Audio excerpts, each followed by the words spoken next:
How's it going, guys? It's Thomas here and welcome back to another video.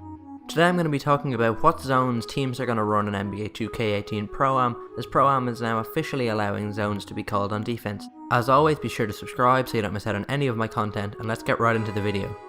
So I ran a poll on my Twitter asking the various top team owners what zone their team would be running. As you can see, it got 78 responses, so big thank you to everyone who did that.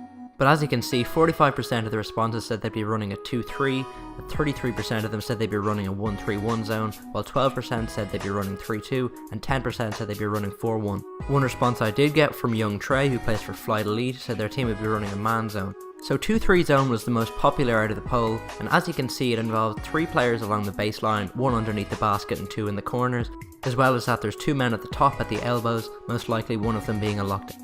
As you can see from the weaknesses department, you can see that the 2 wings as well as the top of the key are the weakest points. I'd recommend spotting up 2 shooters on the wings and have the point guard penetrate and kick it out to 2 of them. In case it's not obvious, the reason that this offense is so effective is because the 2 players at the top of the zone simply cannot guard 3 players no matter how they do it. Next up then we have a 3-2 zone, which only 12% of teams said they'd be running next year. As you can see, it involves having 3 players at the top and only 2 at the baseline, the 2 players at the baseline at the low post, and the 3 at the top dotted between the free throw line and both wings.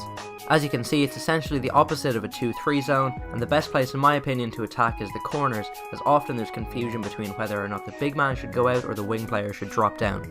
Next up then we have the 1-3-1 zone, which was the second most popular in all of the poll, with 33% of people saying they'd be running this next year.